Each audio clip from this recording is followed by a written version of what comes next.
अस्सलामुअलैकुम students, welcome to my channel. आज की वीडियो में हम स्टार्ट कर रहे हैं एक्सरसाइज नंबर 18.1 का question number 3, question number 4 and question number 5।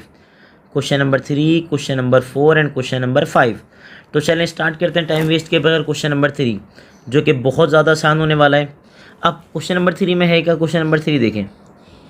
Question number 3 में है, उन्होंने कहा if 5 × 4x - 2y = 3x - 4y, और आपको क्या फाइंड करना है? उन्होंने कहा सर मुझे फाइंड करना है x/y। क्या फाइंड करना है? x/y। तो सबसे पहले तो मैं क्वेश्चन को रिराइट करूँगा। क्वेश्चन क्या है? 5 × 4x - 2y = क्या है मेरे पास बच्चों बताएं? 3x - 4y। अब क्या करूँगा मैं? कुछ नहीं करूँगा, 1 बाय 1 मल्टीप्लाई करूँगा। सर किसको किससे मल्टीप्लाई करूँगा? सर बाहर वाले को अंदर वाले से 1 बाय 1 क्या कर लूँगा? मल्टीप्लाई। तो जैसे ही मैं मल्टीप्लाई पे जाऊँगा, तो जैसे ही मैं मल्टीप्लाई पे गया, बताएं क्या होगा? उन्होंने कहा सर 5 × 4 क्या हो जाएगा? 20x। आगे बताइए 5 × 2 क्या हो जाएगा? 10। राइट हैंड साइड पर आपके पास क्या है? राइट हैंड साइड पर आपके पास 3x से साथ में है माइनस का 4y। अब कुछ नहीं करेंगे, आप x को x के पास शिफ्ट कीजिए, y को y के पास शिफ्ट कीजिए। दोबारा बोलिए, x को x के पास शिफ्ट कीजिए और y को y के पास शिफ्ट कीजिए। तो बताएं क्या बनेगा? उन्होंने कहा सर 20x। सर शिफ्ट कीजिए तो प्लस का 3x इधर आके क्या हो जाएगा? -3x। अच्छा वहाँ पे क्या है? माइनस का 4y। तो जब आप शिफ्ट करेंगे -10 को, तो यहाँ पे आके क्या हो जाएगा? ये +10y। ठीक है। अब जल्दी से एक काम कीजिए, 20 में से 3 माइनस कीजिए, बताएं क्या आएगा? उन्होंने कहा सर 20 में से 3 माइनस करूँगा तो बचेगा 17। और यहाँ बताएं माइनस प्लस क्या हो जाएगा? माइनस। अच्छा 10 में से आप 4 माइनस करेंगे तो आपके पास क्या बचेगा? 6y। अब मुझे बताएं सर आपको गेम किसके लिए खेलना था? उन्होंने कहा सर मुझे गेम खेलना था x/y के लिए। और x/y को आप ऐसे भी लिख सकते हैं बच्चों, कैसे? x/y। तो अगर x/y की बात करेंगे तो उन्होंने कहा सर मुझे x ऊपर चाहिए, y कहाँ चाहिए? नीचे। तो एक काम ये कीजिए, y मल्टीप्लाई दरा की क्या हो जाएगा? Divide. Same as it is sir 17 multiply दरा की क्या हो जाएगा? डिवाइड। ठीक है बच्चों। तो यानी कि आपके पास x/y, बताएं सर क्या आया? उन्होंने कहा सर मेरे पास आ गया 6/17। ठीक है। और यही आपका क्या हो जाएगा? Required answer. यही आपका क्या हो जाएगा? Required answer. तो बताएं कितना आसान था? बेहद आसान था। अब मूव करेंगे कहाँ? इसके पार्ट नंबर 4 पे।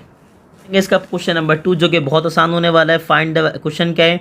Find the value of a if the ratio this 2/3a + 4/2a + 5 and 4/3 are equal.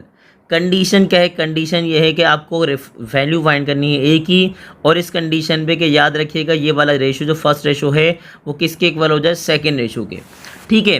तो अब कुछ नहीं करेंगे, स्टार्ट करेंगे डायरेक्टली अपना क्वेश्चन नंबर 4। और क्वेश्चन नंबर 4 से पहले मैं हमेशा ही काम करता हूँ, एक काम कर दीजिए, मेंशन कर दीजिए। क्या sir? According to given condition. According to given condition. अब जैसे ही आप गिवन कंडीशन पे जाएंगे, देखें गिवन कंडीशन है क्या? उन्होंने कहा सर गिवन कंडीशन मेरे पास ये है कि सर दोनों रेशो इक्वल हो जाएंगे। सर दोनों रेशो मीन्स सर मेरे पास 3a + 4 ratio sir 2a + 5। Sir पहला रेशो किसके इक्वल होगा? सेकंड रेशो का। अब सेकंड रेशो क्या दिया उन्होंने मुझे सेकंड रेशो दिया 4/3। अब एक बात आपको याद होगी, मैंने पहले भी आपको बताया था, रेशो को आप किस फॉर्म में लिख सकते हैं? डिवाइड की फॉर्म में। 3a + 4 क्या हो जाएगा? Divide by 2a + 5। और ये किसके इक्वल होगा? उन्होंने कहा सर ये इक्वल होगा 4/3 के। अब कुछ भी नहीं करना, सिर्फ क्रॉस मल्टीप्लाई करना है। डिवाइड दरा की क्या हो जाएगा? मल्टीप्लाई। और ये डिवाइड दरा की क्या हो जाएगा? मल्टीप्लाई। दोबारा बोलिए, ये डिवाइड दरा की क्या हो जाएगा? मल्टीप्लाई। और ये डिवाइड दरा की क्या हो जाएगा? मल्टीप्लाई। मीन्स आपके पास बनेगा क्या? उन्होंने कहा सर मैं क्रॉस मल्टीप्लाई करूँगा। 3 को मैं किससे मल्टीप्लाई करूँगा? 3a + 4 से। और 4 मेरे पास किससे मल्टीप्लाई होगा? 4 मल्टीप्लाई होगा 2a + 5 से। ठीक है। अब जल्दी से 1 बाय 1 बताइए क्या होगा? उन्होंने कहा सर 1 बाय 1 में हम कुछ नहीं करेंगे। 1 बाय 1 में आपके पास जो 3 है वो बारी बारी क्या होगा? मल्टीप्लाई। इसी तरह यहाँ जो 4 होगा वो भी 1 बाय 1 क्या होगा? मल्टीप्लाई। तो जल्दी से मल्टीप्लाई करके बताएं आपके पास आया क्या? उन्होंने कहा सर मेरे पास 3 3 से क्या आ गया? 9। बच्चों 3 3 से क्या आ गया? 9। आगे बताइए क्या होगा? उन्होंने कहा सर 3 4 आ जाएगा 12। फिर 3 4 2 8 आपके पास आएगा, एंड 4 5 क्या हो जाएगा? 20। अब वैल्यू ऑफ ए फाइंड करनी थी, तो एक काम ये कीजिए, ए को एक साइड पे लेकर आइए और नंबर को एक साइड पे शिफ्ट कर दीजिए। मीन्स ए और ए एक तरफ हो जाएंगे, नंबर और नंबर एक तरफ हो जाएंगे। तो 8 को लेकर आइए इस तरफ, जैसे ही लेकर आएंगे आप 8 को इस तरफ, तो प्लस तरह की क्या हो जाएगा माइनस, ठीक है। और ये प्लस का 12 इधर आके उधर जाके क्या हो जाएगा माइनस। अब जैसे ही आपने माइनस किया तो आपके पास ए की वैल्यू क्या है रिमेनिंग, जल्दी से बताइए। उन्होंने कहा सर ए की वैल्यू मेरे पास आ गई 8। क्या आ गई ए की वैल्यू, उन्होंने कहा सर ए की वैल्यू मेरे पास क्या आ गई 8, ठीक है। अब अगर ए की वैल्यू 8 आ गई या तो आपका आंसर हो गया। लेकिन बच्चों एक चीज़ का मैं अपने बच्चों को हमेशा एक बात सिखाता हूँ, सर एक काम कीजिए, उसने क्या कहा था, उसने कहा था ए की ऐसी वैल्यू लेकर आइए जिस पे हमारा जो रेशो है, जो रेशो गिवन है वो किसके इक्वल हो जाए, 4:3 के। तो चलें अब एक काम करते हैं रफ करके, ये सिर्फ अपनी जस्टिफिकेशन के लिए कि हमने सही आंसर निकाला या नहीं। चलें वेरिफिकेशन करेंगे। अब उन्होंने क्या किया, उन्होंने कहा सर मेरे पास रेशो था क्या 3, ए की जगह मैंने क्या लिख दिया बच्चों 8। फिर बताइए क्या आया, उन्होंने कहा सर +4। फिर बताइए क्या आया रेशो, फिर क्या आया 2 के बाद ए की जगह अगेन आपके पास 8 आएगा, फिर आ जाएगा +5। तो 8 3 क्या होगा 24 +4, और यहाँ पे आपके पास क्या आएगा 8 2 16 +5, ठीक है। अब यहाँ प्लस आपने किया तो जैसे आपने प्लस किया आपके पास क्या आ गया 28, यहाँ आपने प्लस किया तो क्या आपके पास क्या आ गया 21। अब आप चेक कीजिए, जैसे आप कैंसिल करेंगे तो 7 3 21 और 7 4 क्या हो जाएगा 28। तो चेक कीजिए आपने ए की ऐसी वैल्यू निकाल ली जिस पर बच्चों क्या हुआ, जिस पे आपका रेशो क्या बन गया 4:3। तो यही तो कह रहे थे वो, आपको क्या कह रहे थे कि आपको ए की ऐसी वैल्यू निकालनी है जिस पे आपका रेशो किसके इक्वल हो, 4:3 के। तो यहाँ तो आंसर आपका ख़त्म हो गया। हमने सिर्फ वेरिफिकेशन की है, और ये वेरिफिकेशन आप पेपर में मत कीजिएगा। अगर आपके पास टाइम हो तो करना चाहे कर लीजिएगा, अदरवाइज़ ये होता है पेपर में टाइम थोड़ा शॉर्ट होता है, तो बस ये सॉल्व कर लीजिएगा, और आपके पास टाइम ज़्यादा हो तो इससे जस्टिफाई कर लीजिएगा, वेरीफाई कर लीजिएगा, ठीक है। अब कहाँ मूव करेंगे इसके पार्ट नंबर 5 पे। तो अब स्टार्ट करेंगे हम इसका पार्ट नंबर 5। पार्ट नंबर 5 क्या है, what number must be added to each term of the ratio 5:27 to make it equal to 1:3। Sir उसने क्या कहा, उसने कहा सर हम ऐसा कौन सा नंबर ऐड करें अपने रेशो में कि सर हमारा रेशो किसके बराबर हो जाए 1:3 के, ठीक है बच्चों। अब उसने कहा सर एक बात, अच्छा मैं आपको पहले बता दूँ, याद रखिएगा न्यू बुक में थोड़ा सा चेंज है। क्या चेंज है sir, what number must be added to sir antecedent and consequent. अब एंटीसीडेंट क्या होता है सर, याद रखिएगा रेशो की फर्स्ट वैल्यू, और कोइंसिक्वेंट क्या होता है रेशो की सेकंड वैल्यू। तो उसने ये नहीं कहा ईच टर्म, उसने कहा सर एंटीसीडेंट और कोइंसिक्वेंट में क्या ऐड करें कि हमारा रेशो क्या बन जाए 1:3, यानी कि पहले और दूसरे में क्या ऐड करें कि रेशो क्या बन जाए 1:3। तो मैंने मेंशन क्या किया, मैंने एक काम ये किया, मैंने कहा मैं लेट कर लेता हूँ, लेट कर रहा हूँ एम बी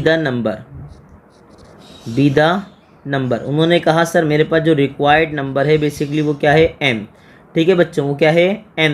अब उन्होंने कहा सर अगर m मेरे पास रिक्वायर्ड नंबर है तो एक काम करें, क्वेश्चन स्टार्ट करें, हमेशा की तरह क्या पहले मेंशन करेंगे, उन्होंने कहा मेंशन कर देंगे according to given condition, according to given condition. अब गिवन कंडीशन आपके पास है क्या, उन्होंने कहा सर गिवन कंडीशन मेरे पास है, बताता हूँ मैं आपको क्या है। उन्होंने कहा कंडीशन ये है कि अगर आप क्या करें, उन्होंने कहा ऐसा कौन सा नंबर है जो हम ऐड करें एंटीसीडेंट में, और वही नंबर हम ऐड करें कहाँ पे कोइंसिक्वेंट में, तो आपके पास रेशो किसके बराबर आ जाए, रेशो बराबर आ जाए 1:3 के।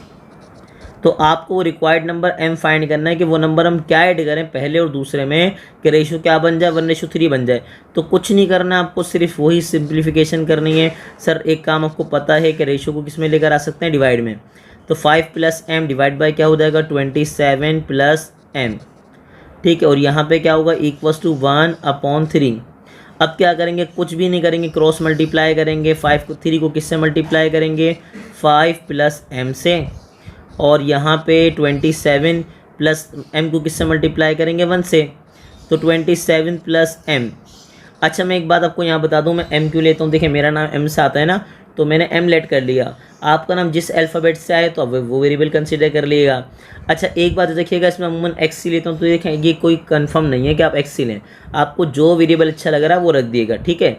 अब जैसे ही आपने आगे मूव किया तो आपने कहा सर अब मैं क्या करूँगा, अब मैं 1 बाय 1 क्या करूँगा मल्टीप्लाई, पहले 3 को 5 से, फिर 3 को m से। अब जल्दी से बताएं मेरे पास आया क्या, मेरे पास आया सर 3 5 15, 3 को m से मल्टीप्लाई करेंगे तो आएगा 3m, फिर 27 प्लस m। अब आपको गेम किसके लिए खेलना था, m के लिए, तो m और m एक तरफ रखें, नंबर और नंबर को एक तरफ रखें। तो यहाँ पे m है, इधर आके क्या हो जाएगा 3, m प्लस में था, इधर आके क्या हो जाएगा माइनस। और यहाँ पे ये 15 प्लस में था, देखिए 15 यहाँ प्लस में था ना, तो यहाँ पे आके 15 भी क्या हो जाएगा माइनस। चलें, अब जैसे ही आपने माइनस किया तो आपके पास क्या बचा, आपके पास बचा 2m, और यहाँ माइनस करेंगे तो यहाँ के पास आ जाएगा 12। अब जल्दी से बताएं गेम आपको खेलना किसके लिए था, उन्होंने कहा सर m के लिए। तो m के साथ है कौन 2, तो 2 मल्टीप्लाई हो रहा है, इधर आके क्या हो जाएगा बच्चों डिवाइड। और जैसे ही आपने डिवाइड किया तो डिवाइड करने के बाद आपके पास m की वैल्यू क्या आ गई, m की वैल्यू मेरे पास आ गई 6, m की वैल्यू मेरे पास क्या आ गई 6, और यही प्यारा सा आपके पास क्या हो जाएगा आंसर। ठीक है, m आपके पास आ गया 6, लेकिन हमेशा की तरह मैं एक बात वही कंफर्म करूंगा, अगर आपके पास m 6 आ गया और ये आंसर है तो अब एक काम ये कीजिए, चेक कर लीजिए। क्या कर लीजिए, चेक। सर चेक क्या करना था जल्दी से बताएं। उन्होंने कहा सर चेक मुझे ये करना है कि जो मैं आंसर लेकर आया हूँ वो सही भी है या गलत है। ठीक है, अब मैं कैसे चेक करूँगा, चेक करने का तरीका बहुत आसान है। चेक करने का तरीका बहुत आसान है। मैंने क्या किया 5, सर वो जो नंबर लिखा था मैंने 6 मैं ऐड कर दूंगा 5 के साथ भी, और वही नंबर ऐड कर दूंगा मैं 27 के साथ भी। तो सर बताएं क्या बनेगा। उन्होंने कहा सर यहाँ बनेगा 11, और सर यहाँ प्लस करेंगे तो यहाँ बनेगा 33। और सर अगर आपको याद हो तो 11 बनता है 11, 11 3 से क्या होता है 33। तो नोटिस कीजिए क्या हुआ, वही हुआ जो काम पहले हुआ था कि आपने सर क्या किया, उन्होंने कहा सर वो नंबर हम क्या ऐड करें कि हमारा रेशो क्या बन जाए 1:3। तो देखें जैसे ही हमने वो नंबर जो हमने अभी फाइंड किया था 6 हमने दोनों टर्म में ऐड किया तो हमारा रेशो क्या बन गया 1:3 बन गया। इसका मतलब जो हमने आंसर निकाला था वो बिल्कुल बच्चों क्या था सही। ठीक है, तो याद रखिएगा ये सिर्फ और सिर्फ वेरिफिकेशन रफ वर्क है। ये पेपर में अगर आपके पास टाइम हो तो कर लीजिएगा, अदरवाइज़ ऐसा नहीं कि आपके पास टाइम शॉर्ट है और आप पेपर में इन चीज़ों को छोड़ के क्या कर रहे हैं, ये रफ वर्क कर रहे हैं। तो बस क्या कीजिए, ऐसे ही क्वेश्चन अगर मज़ीद आपको समझने हैं तो बच्चों क्या कीजिए, हमारे चैनल को ज़्यादा से ज़्यादा लाइक कीजिए, शेयर कीजिए और सब्सक्राइब कीजिए। ठीक है।